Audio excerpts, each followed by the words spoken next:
এখন আবার কে পটল তুলল? এখনো আগুন নেভেনি দেখছি। উফ, গরমটাও পড়েছে আজ। গাটা ঘেমে প্যাচ প্যাচ করছে। জলে গাটা ডোবাতে পারলে বাঁচি।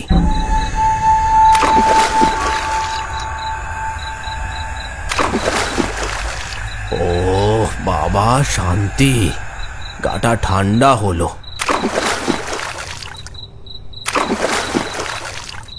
আহ, কি আরাম! সারাদিন রোদে পুড়ে কাজ করে এরকম ঠান্ডা জলে স্নান করতে কার না ভালো লাগে।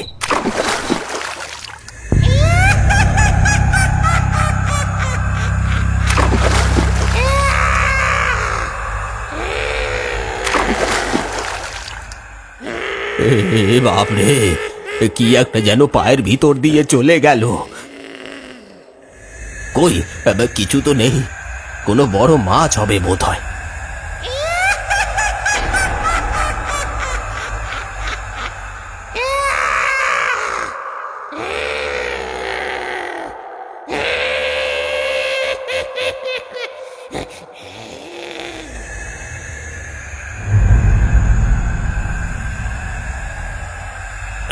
কি হলো? এইখানে তো কেউ নেই। মনে হলো কেউ ছিল। না না না না না, এবারে বাড়ি যাই।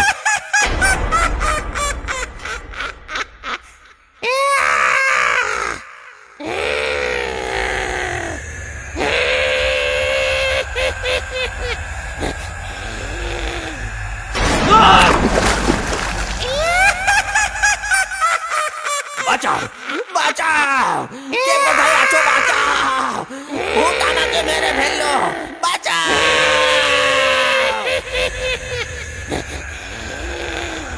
শ্মশানের পাশে এই পুকুরটায় বেশ কয়েক মাস ধরে অদ্ভুত ভুতুড়ে কার্যকলাপ মানুষ খেয়াল করছে, কিন্তু কেউ কোনোদিন চোখে দেখেনি। আর যারা যারা দেখেছে তারা আর কেউ বেঁচে নেই। গোবিন্দ এই পেঁচিগঞ্জ গ্রামের সামান্য এক ভাগ চাষি। মাঠের চাষবাস শেষ করে সে বাড়ি ফিরছিল, আর এই সন্ধেবেলা পুকুরে স্নান করতে নেমেই তার সর্বনাশ হল। পুকুরের তলা থেকে কেউ যেন আষ্টে পিষ্টে জড়িয়ে ধরেছে তাকে।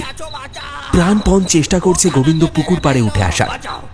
সেই ভূত কিংবা পিশাচ গোবিন্দকে জলে ডুবিয়ে মারার চেষ্টা করছে। বাঁচার ইচ্ছায় চেঁচাচ্ছে গোবিন্দ। আশপাশে কেউ কোথাও নেই, শুধু শ্মশান থেকে ভেসে আসছে মরা পোড়ানোর শব্দ।